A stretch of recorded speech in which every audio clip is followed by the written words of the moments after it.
Hello student, हर महादेव। हमारी जो initiative to complete 6 to 12 NCERT, इसमें क्लास 6, 7, 8, 9, 10 कंप्लीट हो चुका है। आज है क्लास 11 चैप्टर 3 ऑफ इकोनॉमी। इसमें बताया जा रहा है इकोनॉमिक रिफॉर्म जो हुआ था 1991 में। तो इस इकोनॉमिक रिफॉर्म में क्या हुआ था? लिबरलाइजेशन, प्राइवेटाइजेशन और ग्लोबलाइजेशन। ठीक है, तो इसमें सबसे इम्पॉर्टेंट है ये बैकग्राउंड क्या है, इसका बैकग्राउंड क्या है। जो एक्सेस था ना, गवर्नमेंट का एक्सपेंडिचर बहुत ज़्यादा हो गया था। ठीक है, और इसमें ना कलेक्शन ऑफ टैक्स जो था वो बहुत कम हो गया था, लेस रिवेन्यू हो गया था। और हमारा जो देश था ना वो पॉवर्टी के, अनएम्प्लॉयमेंट के और पॉपुलेशन एक्सपर्जन के चंगुल में फंस गया था। ठीक है, increase in non development expenditure बढ़ता ही जा रहा था। Gulf crisis leading to fall in reparation of forex, और गल्फ क्राइसिस की वजह से क्या होता है, हमारा फॉरेक्स भी घटता ही जा रहा था। Under performing public sector undertaking हो रहा था। तो ये सब क्या था, बैकग्राउंड था, जिस वजह से क्या हो रहा था, हमारा देश का जो इकोनॉमी था वो नीचे जा रहा था, जिसकी वजह से हम सब क्या किए, लिबरलाइजेशन, प्राइवेटाइजेशन और ग्लोबलाइजेशन को अपनाए। ठीक है, व्हाट IMF सजेस्ट। उसके बाद क्या हुआ, हम सब इसके बाद में IMF के पास गए। तो IMF हम सबको क्या सजेस्ट किया, ठीक, हम सबको IMF सजेस्ट किया स्टेबलाइजेशन रिफॉर्म्स, स्ट्रक्चरल रिफॉर्म्स। बोला कि हम आपको, ठीक है, तो हम सब क्राइसिस में थे तो हम सब गए उससे लोन लेने के लिए। तो वो बोला कि आपको ना ये करना पड़ेगा, हम एक ही साइड से आपको लोन देंगे, अगर आप स्टेबलाइजेशन रिफॉर्म्स करेंगे और स्ट्रक्चरल रिफॉर्म्स करेंगे तो हम आपको कर्ज देंगे, ठीक है, लोन दे देंगे। तो हम सब ने उस चीज़ के लिए एक्सेप्ट कर लिया। और उसके बाद उसी चीज़ को लेके हम सबके क्या हुआ, हम सबके देश में लिबरलाइजेशन है, प्राइवेटाइजेशन और ग्लोबलाइजेशन आया। ठीक है, तो लिबरलाइजेशन में क्या था, लिबरलाइजेशन फॉलोइंग सेक्टर का लिबरलाइज किया गया, चाहे वो इंडस्ट्रियल सेक्टर हो, फिजिकल रिफॉर्म्स हो, फाइनेंशियल सेक्टर हो, फॉरेक्स रिफॉर्म्स हो। तो ये सब ना ऐसा फील्ड था जहाँ पे क्या हुआ, लिबरलाइज हुआ। ठीक है, चाहे वो इंडस्ट्रियल सेक्टर हो, फाइनेंशियल सेक्टर हो, फिजिकल रिफॉर्म्स हो या फॉरेक्स रिफॉर्म्स हो।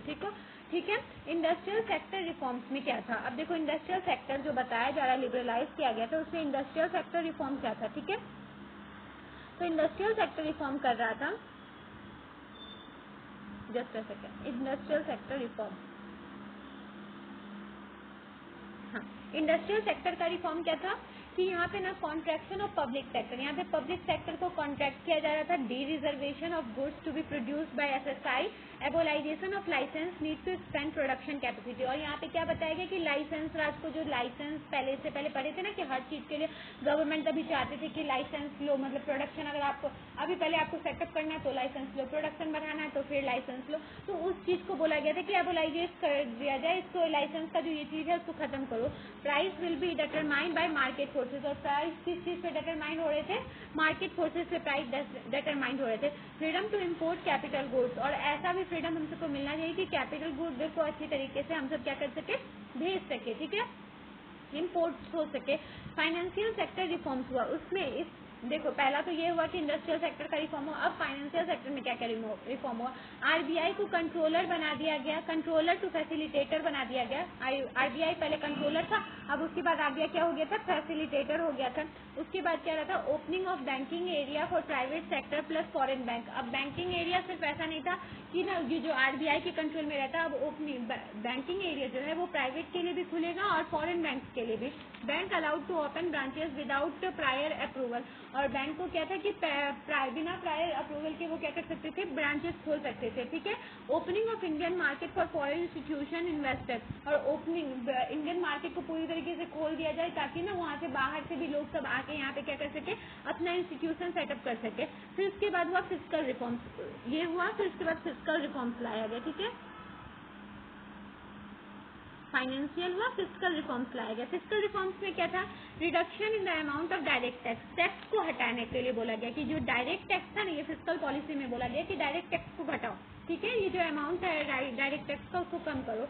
ठीक है, उसके बाद हुआ deduction in corporate tax allowing firms to money to invest, और फिर डिडक्ट किया गया कॉर्पोरेट टैक्स को भी।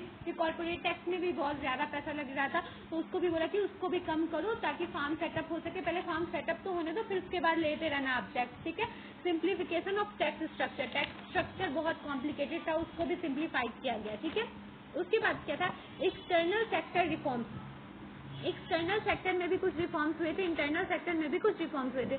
वो क्या था? तो वो था कि डिवेल्युएशन ऑफ इंडियन रुपीज हुआ, इंडियन रुपी का डिवेल्युएशन हुआ, exchange rate is to determine based on market force, और एक्सचेंज रेट को किस चीज पे डिटरमाइन किया गया था कि मार्केट फोर्स किस हिसाब से काम कर रहा है, अगर मार्केट फोर्स जिस हिसाब से काम कर रहा था एक्सचेंज रेट को उसके हिसाब से छोड़ दिया गया। Import duty on import of capital goods were reduced, और जो इम्पोर्ट ड्यूटी था पहले बढ़ा के दिया गया था, वो चीज को क्या किया गया, इम्पोर्ट ड्यूटी जो था कैपिटल गुड पे उसको क्या किया गया, रिड्यूस किया गया। ठीक है, इसके बाद क्या हुआ, लिबरलाइजेशन में ये सब चीज हुए। फिर प्राइवेटाइजेशन, ठीक है, प्राइवेटाइजेशन में क्या हुआ, privatisation was done into two ways. Privatisation किन किन वेज में हुआ, by withdrawal of the government from ownership. पहली बात तो ये किया गया कि गवर्नमेंट को ना ओनरशिप से हटाया गया, ठीक है, प्राइवेटाइजेशन में कि गवर्नमेंट ही ना सब चीज को पहले, इससे पहले जो पढ़े थे हम सब, तो उसमें क्या बता रहा था कि गवर्नमेंट ही सब चीज को अपना हैंडल में रख रहे थे, वो प्राइवेट को इंटरफेयर करने नहीं दे रहे थे, बहुत ज्यादा लाइसेंस का बोल रहे थे, तो वो सब चीज को हटाया गया। और फिर क्या किया गया, मैनेजमेंट किया गया पब्लिक सेक्टर कंपनीज का by outright sale of public sector companies, और क्या किया गया, उसको सेल भी किया गया। ऐसा नहीं था कि जो कंपनी जो घाटा में चल रहा था उस कंपनी को बोला गया कि आप सेल भी कर दो, ऐसा नहीं है कि आप घाटे वाले कंपनी को रखा जाए। ठीक है, उसके बाद थर्ड था ग्लोबलाइजेशन। ग्लोबलाइजेशन ये ऐसा प्रोसेस था जिसमें great integration and interdependence of the world economics. तो इसमें यह था कि जैसे हमारा इंडियन इकोनॉमी क्या था, वो बंद था, ठीक है, उसमें ना कोई बाहर का इंटरफेयर करने के लिए नहीं दिया जा रहा था, बाहर के इकोनॉमी को आने नहीं दिया जा रहा था। तो उसमें ये बताया गया कि ना आप ऐसा नहीं कर सकते, आप ना क्या कीजिए, ग्लोबल करिए, और आप यहाँ पे ना सब तरीके का सब कंट्री से लोग आएंगे, यहाँ इन्वेस्ट करेंगे, और यहाँ के लोग भी जाएंगे, सब तरीके से इन्वेस्ट करेंगे, ठीक है, और इम्पोर्ट एक्सपोर्ट होगा। It involve creating one whole world on creating a borderless world, और इससे ये बताया गया कि बॉर्डरलेस वर्ल्ड बनाया जाएगा, मतलब कि यूजुअली यहाँ से वहाँ सामान दिया जाएगा। ठीक है, इसके क्या हुआ, आउटसोर्सिंग इसका रिजल्ट हुआ। अब देखो इसमें WTO भी एक इम्पॉर्टेंट टर्म है। WTO का जो स्थापना हुआ था वो कब 1995 में हुआ था। ये किसका सक्सेसर था, गेट का। गेट क्या था, जनरल एग्रीमेंट ऑन ट्रेड और टैरिफ। गेट ने स्टेबलाइज हुआ था 1948 में, और इसके बाद क्या हुआ, गेट को ही WTO बना दिया गया था। ये बताता है कि किस हिसाब से ना ट्रेड होना चाहिए, ट्रेड एग्रीमेंट का समय सीमा, उस पर क्या टैरिफ लगना चाहिए, उसमें क्या बायलेटरल होना चाहिए, ये सब चीज को कौन बताता है, हमारा WTO बताता है। ठीक है, Indian economy during the reforms and assessment. Indian economy reforms के समय में क्या था, इंडियन इकोनॉमी में ना ग्रोथ और एम्प्लॉयमेंट हो रहा था। ठीक है, रिफॉर्म जब हुआ, जब इंडियन इकोनॉमी में, तो फिर क्या हुआ कि उससे क्या हुआ, उसके ग्रोथ और एम्प्लॉयमेंट बढ़ा, क्योंकि अगर आप बाहर से, तो और रिफॉर्म्स हुआ एग्रीकल्चर में भी, आप अगर बाहर से लोगों को बुलाएंगे तो आपका तो फिर ग्रोथ होगा ही। ठीक है, और एग्रीकल्चर में भी रिफॉर्म हुआ, क्योंकि ना इससे बाहर का जो साइंटिफिक तौर पे एग्रीकल्चर का हो रहा था, जो भी साइंटिफिक तौर पे यूज किया जा रहा था, वो सब चीज अब हमारे भी कंट्री में यूज किया जाने लगा, जिससे प्रोडक्शन बढ़ा, और प्रोडक्शन बढ़ने से एक्सपोर्ट इम्पोर्ट बढ़ा, और हमारा एग्रीकल्चर भी रिफॉर्म हुआ इंडस्ट्रीज में।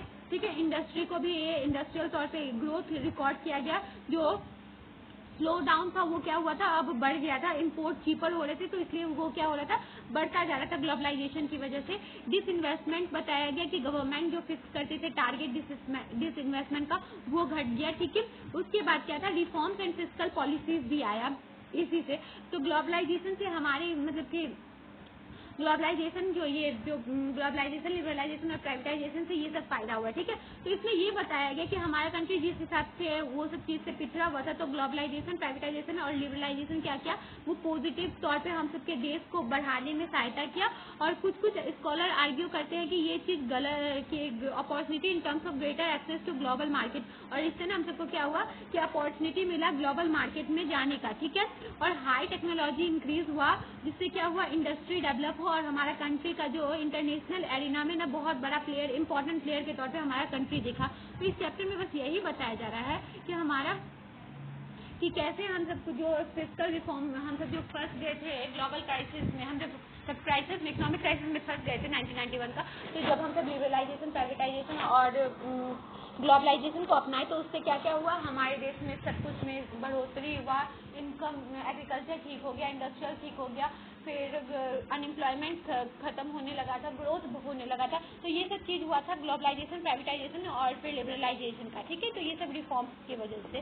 ठीक है, तो इस चैप्टर में बस यही था। ये चैप्टर किसी तरीके से समझ में आया तो सारे क्वेश्चन को सॉल्व कर लेना है।